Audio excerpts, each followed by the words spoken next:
여러분 안녕하십니까, 강신일 변호사입니다. 문영배 헌법재판소장 권한대행 까도 양파입니다. 이번에 또 비리가 드러났습니다. 매일신문이 단독으로 보도한 내용인데요. 문영배가 헌재 업무 시간에만 독후감을 무려 88건을 작성했답니다. 업무는 안 보고 딴짓했다는 것을 말하는 것이죠. 문영배가 헌법재판소장 권한대행으로 지금 근무하고 있는데, 물론 그전에는 이제 소장 권한대행은 아니고 헌법재판관이었죠. 헌법재판관으로 근무하면서 88편의 독후감을 자신의 블로그에 작성한 것으로 나타났습니다.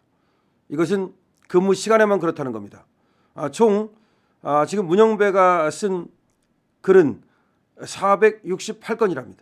블로그에다가 그중에 독후감은 460편이고 매일 4.5일에 한 편씩 독후감을 쓴 것이 된다. 그러니까 계속 책만 읽고 독후감만 썼다는 말이 되는데 참 이해하기 어렵네요.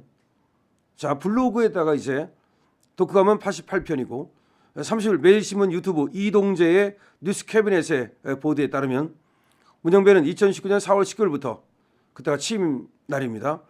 최근까지 헌재 업무 시간에만 총 독후감 88편을 작성을 했는데, 이는 주말과 공휴일 점심시간을 제외한 평일 오전 9시부터 12시까지, 오후 1시부터 6시까지 헌재 업무 시간에만 쓴 것을 추린 것입니다. 그러니까 취임한 뒤부터 최근까지 계속해서 글을 써오면서 무려 4.5일에 한 편씩 독후감을 썼다는 말이 되는데, 그러면 책 읽고 독후감 쓰고, 그러면 맨날 책 읽고 독후감 쓰고 이거 했다는 얘기고, 헌재 업무를 소홀히 했다는 얘기고, 헌재가 이렇게 널널한 기관인지 몰랐습니다. 문영배는 임기 초 반년은 오전 8시나 오후 늦게 독후감을 올렸습니다. 처음에 임기 초에 반년간 6개월은 오전 8시 또는 오후 늦게 독후감을 올렸어요. 그 이후엔 오후 4시에 가장 활발하게 올린 것으로 나타났습니다. 오후 4시쯤에 가장 활발하게 올렸다는 얘기는 사실은 말이죠, 오후에 거의 재판 조금 하고 놀든지, 헌재가 맨날 재판하는 건 아니니까 아마 재판하지 않는 날은 책을 읽고 독후감을 쓴 것으로 보입니다. 문영배가 읽은 책으로는 2020년 윤석열 당시 검찰총장의 징계 절차를 주도했던 한동수 전 대검찰청 감찰부장의 검찰의 심장부에서라는 책, 그다음에 윤 대통령을 공개적으로 비판해온 이문정 검사의 계속 가보겠습니다 등이 있었습니다. 하여튼 그런 책만 읽죠. 아니, 책을 읽는다는 게 고전을 읽는 것도 아니고, 보니까 하여튼 윤 대통령과 각을 세웠던, 윤 대통령의 징계 절차를 주도했던 한동수 전 대검찰청 감찰부장의 글, 검찰의 심장부에서, 이런 글에 읽고 독후감을 쓰고, 그다음에 또 윤 대통령을 공개적으로 계속해서 비판했던 이문정 검사, 이 사람의 글을 읽고 또 독후감을 썼는데 그 글은 계속 가보겠습니다라는 글이야. 정치 사회 관련 독후감이 123편, 굉장히 많죠. 자, 매일신문은 말이죠, 문영배에게 휴가를 내고 쓴 것인지 근무 시간에 쓴 것인지에 대해 물었습니다. 문영배는 휴가를 내고 썼을 수도 있고 점심시간에 썼을 수도 있는데 기억이 잘 나지 않는다라고 답변했습니다. 88편은 점심시간 외에 헌재 업무 시간에 작성된 숫자라고 정정해 주자 문대행은 기억나지 않는다고 말했습니다. 자, 문영배가 이제 헌법재판소에서 월급 받아 먹어가면서 개인적인 글 읽고 그런 독후감을 썼다. 그런데 글도 이문정의 책 내지는 한동수의 책, 윤석열 대통령과 각을 세운 사람들의 책, 다시 말하면 이 사람은 완전히 반 윤석열이 분명하다. 그럼 이런 사람이 헌재소장 권한 대행을 하면서 이런 사람이 판결한다면 누가 그 판결을 받아들이겠는가? 헌재는 23일 이진숙 방송통신위원장 탄핵소추에 대해서 기각 결정을 내렸는데요. 지난해 8월 2일 국회에서 탄핵소추를 의견낸 지 174일 만의 일이었습니다. 문대행이 이 기간 동안 읽고 독후감을 남긴 책으로는 탄소시장, 국제정세 이해, 2050 거주 불능지구, 대한민국 인구 대역전 등이었습니다. 자, 다시 말하면 이진숙 방송통신위원장 탄핵 심판하는데 무려 174일이 걸렸습니다. 그런데 그동안에 문영배는 읽고 독후감 쓰고 있었습니다. 다시 말하면 뭐는 안 하고 재판은 안 하고 헌재소장 권한대행이라는 자가 요 기간 동안 읽은 책이 4권인데, 그리고 독후감을 쓴 게 4권인데 탄소시장, 국제정세 이해, 2050 거주 불능지구, 대한민국 인구 대역전, 요런 글을 읽고 독후감을 남겼습니다. 자, 문영배. 전체적으로 말이죠. 지금까지 나온 것들만 해도 이 사람에게는 공정한 재판을 기대할 수 없었다라는 것이 분명했는데 또 하나의 증거가 추가됐습니다. 이 사람이 읽은 책으로 보나, 그 다음에 이 사람이 이렇게 근무 시간에 다른 일을 하고 독후감을 남기고 이런 거짓말쟁이, 어떻게 보면 사기꾼이죠. 이런 걸로 보나 이 사람은 도덕에 의해서, 윤리에 의해서, 아니 법과 양심에 의해서 공정하게 재판할 사람이 아니다. 이것이 확인됐습니다. 문영배가 헌재 업무 시간에 독후감을 무려 업무 시간에만 88건을 작성했습니다.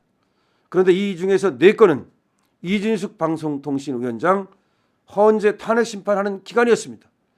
이진숙 방송통신위원장 탄핵 심판 얼마나 급합니까? 무려 174일이 걸렸습니다. 그런데도 불구하고 재판을 안 하고 독후감만 쓰고 있었습니다. 그리고 지가 좋아하는 책만 읽고 있었습니다. 이것이 바로 문형배입니다. 자, 문형배는 말이죠. 2019년 4월 19일 취임했는데 그때부터 최근까지 무려 업무 시간에만 독후감 88편을 작성했습니다. 이건 주말과 공휴일 다 뺀 거고 점심시간 다 뺀 거고 평일 오전 9시부터 12시까지 오후 1시부터 6시까지 이것만 계산을 해도 88편의 업무시간 독후감을 썼다는 겁니다. 정말 이해할 수 없습니다. 이 문영배라는 자는 말이죠. 자신의 블로그에다가 무려 468건의 글을 썼는데 그중에 독후감은 총 460편이었고 이걸 따지면 4.5일에 한 편씩 독후감을 작성해야 되는 겁니다. 이거 엄청난 겁니다. 그럼 책을 4.5일에 한 권씩 읽는다? 그러면 그 또 일하면서 읽어야 되는데 글쎄요. 일을 얼마나 열심히 안 했길래 이렇게 할 수 있습니까? 저 같은 사람은 저도 열심히 일하고 정말 자지 않고 정말 딴짓 안 하고 그렇게 열심히 하는데도 말이죠. 그렇게 책 읽은 시간이 안 나는데 왜냐면 업무 시간 해야지. 그다음에 또 그 업무 시간 아니라 하더라도 뭐 전화도 좀 해야 되고 뭐 좀 읽어야지. 사회 돌아가는 꼴도 봐야지. 그러면은 책 읽은 시간이 그렇게 만만치 않거든요. 아무리 책벌레를 하더라도 헌재 재판이 또 얼마나 그게 어려운 겁니까? 그다음에 또 판결문 써야 되고 재판해야 되고 그러면 자기는 거의 안 쓰고 누구 시켰다는 얘기일 수도 있고 헌재 재판관을 갖다가 이해하기 어렵습니다. 아니면 이 책 읽고 독후감 쓸 시간이 있으면 한 번이라도 그 기록을 더 들여다봐야 정확하게 사안을 판단할 수 있지 않겠습니까? 그 사람들한테는 정말 생명이 걸린 일이고 그 사람들한테는 자유와 재산이 걸린 일이고 명예가 걸린 일인데 그 헌재 재판을 함에 있어서 더군다나 이게 우연인지 아닌지 이런 것들을 판단하는 거예요. 법률이다 우연이다 아니다에 따라서 세상이 달라지는 거예요. 그런데 이렇게 시간이 많아가지고 그런 재판 다 해가면서 독후감을 썼다? 참. 근데 문영배는 말이죠. 처음에 임기 6개월간은 오전 8시나 오후 늦게 독후감을 올렸다는 거예요. 그때는 그래도 성실했다고 봐야 되겠지. 그러니까 일찍 가가지고서 뭐 좀 써가지고 올렸든지 내지는 근무 끝나고 나서. 그런데 그 이후에는 오후 4시에 가장 활발하게 올리더라는 거예요. 그럼 오후 4시에 이미 이 사람은 퇴근한 거지. 물론 뭐 헌재 안에 있든 없대 있든 안에 있든 밖에 있든 그게 중요한 게 아니라 사실은 일에 손을 뗀 거죠. 특히 2020년 윤석열 당시 검찰총장의 징계 절차를 주도했던 한동수 전 대검찰청 감찰부장 이 사람이 쓴 검찰의 심장부 그다음에 윤 대통령을 공개적으로 비판했던 이문정 검사 계속 가보겠습니다. 이런 글을 읽고서 독후감을 썼다. 그러니까 이문정이 누굽니까? 뭐 말하면 잔소리 좌파 아닙니까? 윤 대통령한테 각을 세웠던 사람 아닙니까? 한동수가 누굽니까? 감찰부장으로서 윤 대통령 징계하려고 뭐 감찰을 했던 사람 아닙니까? 이런 사람들의 글을 읽었다는 것은 특히 검사들의 글을 또 읽잖아요. 그리고 윤 대통령에 대해서 각을 세우는 검사들의 글을 읽잖아요. 이거는 뭐 이것만 봐도 다른 거를 보지 않고 이것만 봐도 문영배는 윤석열 대통령에 대해서 탄핵을 시키는 그런 인용 결정을 할 사람이 100%인 거죠. 이렇게 비도덕적이고 더군다나 근무 시간에 이렇게 독후감을 쓰는 사람 그리고 또 책을 읽는 것도 이렇게 한쪽으로 치우친 이런 사람들의 책을 읽었다는 것은 공정을 기대하기가 제로다는 것이죠. 문영배 일과 시간에만 88편의 독후감을 썼습니다. 여러분 어떻게 생각하십니까? 강시업 TV입니다.